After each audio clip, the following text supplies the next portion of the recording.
اصل جو اتباع سنت کا اعلیٰ درجہ ہے، اعلیٰ ہوتا ہے فرائض کا اہتمام، واجبات کا اہتمام، گناہوں سے بچنا اور مکروہیات تحریمیہ سے بچنا. اصل تو یہ ہے.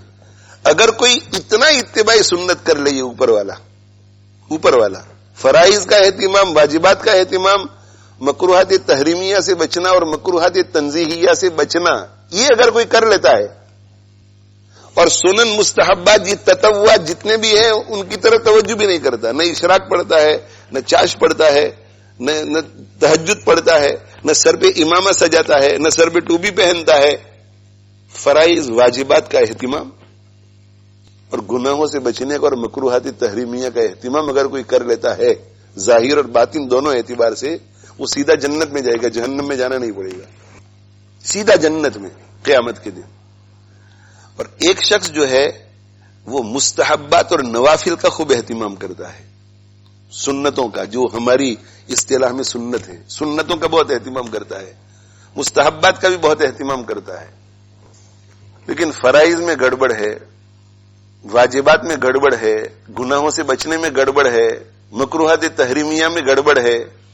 اللہ فضل فرمائے گا تو سیدھا جنت میں جا سکے گا، لیکن اگر اللہ فضل نہیں کرے گا اور حساب لینا چاہے گا تو پہلے جہنم میں جائے گا، پھر جنت میں جائے گا. اصل جو سنت جس پر محنت کرنے کی وہ اوپر والا حصہ ہے، فرض، واجب، حرام اور مکروہات تحریمیہ، چار چیزیں. تو اس کا مطلب کیا ہے کہ آج سے ہم سنتیں ساری چھوڑ دیں، مستحبات سارے چھوڑ دیں، نفل ساری چھوڑ دیں، اور سب سے پہلے کنٹرول میں فرض کو لائیں، واجب کو لائیں، گناہوں سے بچنے کو لائیں، مکروہات تحریمیہ کو لائیں. نہیں، ایسا نہیں. جو مستحبات میری اور آپ کی زندگی میں ہے وہ باقی رہے، اور صرف باقی نہ رہے بلکہ بڑھے. جو نوافل ہماری زندگی میں ہے وہ باقی رہے اور بڑھے. یہ جو حضور صلی اللہ علیہ وسلم کی اداؤں کو ہم کاپی کرتے ہیں نا، یہ رہے اور بڑھے. لیکن ان کو باقی رکھتے ہوئے اور ان کو بڑھانے کی کوشش کرتے ہوئے جو ٹارگٹ ہمارا ہونا چاہیے وہ فرض، واجب، حرام سے بچنا اور مکروہ تحریمیہ سے بچنا، یہ ٹارگٹ ہونا چاہیے. ایسا نہ ہو کہ ہم ان سنتوں پر تکیہ کر کے بیٹھے رہیں کہ نہیں میری زندگی میں تو بہت سنتیں ہیں اس لیے آخرت میں نجات پا جاؤں گا، اور اللہ تعالی شانہ کے یہاں جب ہمیں کھڑا کیا جائے تو لینے کے بجائے دینے پڑ جائے. ان کو باقی رکھو، اس لیے کہ ان کو باقی رکھیں گے، تو ان کو کرنے سے بھی دل میں ایک نور پیدا ہوتا ہے، جس کے نتیجے میں یہ فرض واجب کو کرنے کی اور حرام اور مکروہات تحریمیہ سے بچنے کی کوشش ایزی ہو جاتی ہے.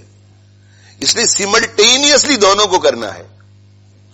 مگر ٹارگٹ یہ ہے کہ میری زندگی میں جو گناہ ہے، یعنی فرض کو چھوڑ رہا ہوں، واجب کو چھوڑ رہا ہوں، حرام کو کر رہا ہوں، مکروہ تحریمی کو کر رہا ہوں، اس سے مجھے توبہ کرنی چاہیے، اسے میری زندگی سے نکال دینا چاہیے. اور جس فرض کو ادا کرو، جس واجب کو ادا کرو، اس کو سنت طریقے کے مطابق ادا کرو. ایک تو ہے کہ آپ نماز کے لیے کھڑے ہو گئے، اور نماز کے لیے کھڑے ہو گئے تو یوں کر کے ہاتھ اٹھایا، ابھی سنت پر عمل کیا آپ نے، مگر اس خلاف سنت. اور دوسرا یہ کہ سیدھا قبلے کی طرف اس کا رخ کیا. ایک تو ہے کہ آپ نے اٹھایا، یہ سنت، مگر سنت کو بھی سنت طریقے کے مطابق ادا نہیں کیا، یوں اٹھا کر کے کھڑے کر دیا، کانوں تک نہیں اٹھایا. ایک تو یہ ہے کہ اس سنت پہ ادا کیا مگر سنت طریقے کے مطابق نہیں، یوں ہاتھ کھول کر کے ایسے، یا بالکل بند کر کے ٹائٹ، نارمل حالت میں رکھنا ہے. تو فرائض کو بھی ادا کرو تو سنتوں کے ساتھ، واجبات کو بھی ادا کرو تو سنتوں کے ساتھ، اور سنتوں کو بھی ادا کرو تو سنت طریقے کے مطابق. ایک قصہ یاد آ گیا کہ ایک صاحب نے خواب دیکھا کہ حشر کے میدان میں اللہ نے سب بندوں کو اکٹھا کیا ہوا ہے، جمع کیا ہوا ہے، اور حساب شروع ہو رہا ہے. اور اعلان ہوا کہ بھائی جو لوگ نمازوں کے بعد تسبیح فاطمی پڑھتے تھے وہ کھڑے ہو جاؤ. نہیں، جو لوگ نمازوں کے بعد تسبیح فاطمی پڑھتے تھے ان کو اب اجر دیا جائے گا. یہ کہا گیا ان کو اجر دیا جائے گا. اور ابھی سب کا نام بولا جائے گا تو جس کا بھی نام بولا جائے وہ آگے آئے اور اپنا اجر لے کر کے جائے, اپنا ثواب لے کر کے جائے, جسے جلسے میں ہوتا ہے نا. یہ صاحب بہت خوش ہوئے. تسبیح فاطمی تو میں بھی پڑھتا تھا, اور مزید خوش ہوئے. اس لیے خوش ہوئے کہ میں تو تسبیح فاطمی 33 مرتبہ نہیں, 33 34 ٹائمز نہیں, میں 100 مرتبہ پڑھتا تھا. 100 اور 100 مرتبہ پڑھتا تھا. سبحان اللہ, الحمدللہ, اللہ اکبر. تو بہت خوش ہو رہے تھے کہ یار تسبیح فاطمی پڑھنے والوں کو اجر و ثواب مل رہا ہے, مجھے بھی اجر و ثواب ملے گا, اور جب میری باری آئے گی تو ان سے زیادہ مجھے ملے گا. ابھی بیٹھے ہوئے ہیں, ایک نام, دوسرا نام, تیسرا نام, چوتھا نام, پانچواں نام, چھٹا نام, ہزاروں اللہ کے بندے تھے. نام بولا جا رہا ہے اور ثواب لے کے جا رہے ہیں, نام بولا جا رہا ہے ثواب لے کے جا رہے ہیں, نام بولا جا رہا ہے ثواب لے کے. یہ خواب دیکھ رہے ہیں خود. خواب میں میرا تو نام ہی نہیں آ رہا ہے, تو دل میں خیال آیا کہ میرا نام سب سے اخیر میں آئے گا. اس لیے سب سے اخیر میں آئے گا کہ جو فرسٹ نمبر سے پاس ہوتا ہے اسے بڑا انعام ملتا ہے, تو اس کا نام اخیر میں بیان کیا جاتا ہے, اعلان کیا جاتا ہے. اس کتاب کا, اس کے نام کا اعلان اخیر میں کیا جاتا ہے. اب فرشتے سب تسبیح فاطمی پڑھنے والوں کو اجر و ثواب دے کر فارغ ہو گئے, یہ اکیلا رہ گیا. تو فرشتوں نے کہا کہ بھئی دفتر بند, دفتر بند, تسبیح فاطمی پڑھنے والوں کو اجر و ثواب مل گیا. یہ کھڑے ہو گئے, انہوں نے کہا کہ میں رہ گیا, میں بھی تسبیح فاطمی پڑھتا تھا. اللہ والا ہی ہوگا کوئی, ہم سے تو تسبیح فاطمی نہیں پڑھی جاتی, وہ 100 مرتبہ پڑھتے تھے, تو اللہ والے ہی ہوں گے. مگر یا تو غلبہ ہو گیا ہوگا, ذہول ہو گیا ہوگا, علم کی کمی ہوئی ہوگی. یہ کھڑے ہو گئے, انہوں نے کہا کہ میں بھی تسبیح فاطمی پڑھا کرتا تھا, اور اللہ نے خواب میں یہ ان کو متنبہ کرنے ہی کے لیے یہ چیز بتلائی کہ میں بھی تسبیح فاطمی پڑھا کرتا تھا. کہ نہیں, تم تسبیح فاطمی نہیں پڑھتے تھے.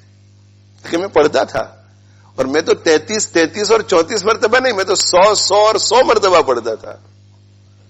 تو کہا کہ 100 مرتبہ جو تم سبحان اللہ, الحمدللہ, اللہ اکبر پڑھتے تھے, ایک نیک کام تھا.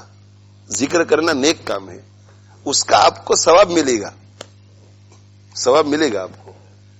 لیکن آپ نمازوں کے بعد 100 مرتبہ سبحان اللہ, 100 مرتبہ الحمدللہ, 100 مرتبہ اللہ اکبر, یہ ایک عبادت کرتے تھے آپ, عبادت, اپنی عبادت خود کی. اس کے اوپر ہمارے نبی صلی اللہ علیہ وسلم کا ٹریڈ مارک نہیں ہے سنت کا. تسبیح فاطمی 33 ٹائم سبحان اللہ, 33 ٹائمز الحمدللہ, اور 34 ٹائمز اللہ اکبر کو کہتے ہیں. تو یہ جن لوگوں کو اجر و ثواب ملا ہے, یہ جینیوئن مال تھا, یہ جینیوئن مال تھا, اس لیے ان کو بہت ملا ہے. تمہاری باری اخیر میں آئے گی آرڈینری ثواب میں, تم کو ملے گا یہ 100 مرتبہ جو تم پڑھتے تھے اس کا, مگر اس کا آرڈینری ثواب ملے گا. یہ اسپیشل ثواب ملا, اس لیے کہ سنت طریقے کے مطابق تھا. ہر کام کو کرو سنت طریقے کے مطابق. تو ہمیں یہ بات, پہلے 2 باتیں ذہن میں بٹھانی ہے. ایک بات یہ کہ ہمیں فرض کو بھی سنت سمجھنا ہے کہ یہ بھی سنت ہے, یعنی یہ بھی طریقہ ہے ہمارے نبی صلی اللہ علیہ وسلم کا. واجب کو بھی, اور اس کو پرائیورٹی دینی ہے. حرام سے بچنا, مکروہات تحریمیہ سے بچنا, یہ بھی ہمارے نبی صلی اللہ علیہ وسلم کا طریقہ ہے, اسے پرائیورٹی دینی ہے. اور اس کے ساتھ ساتھ سنن, مستحبات, نوافل کا بھی اہتمام کرنا ہے, مکروہات تنزیہیہ سے بچنے کا بھی اہتمام کرنا ہے. اور ان اعمال میں سے جس عمل کو بھی ہم کریں تو ہم کس طرح بجا لائیں, تمام سنتوں کے ساتھ.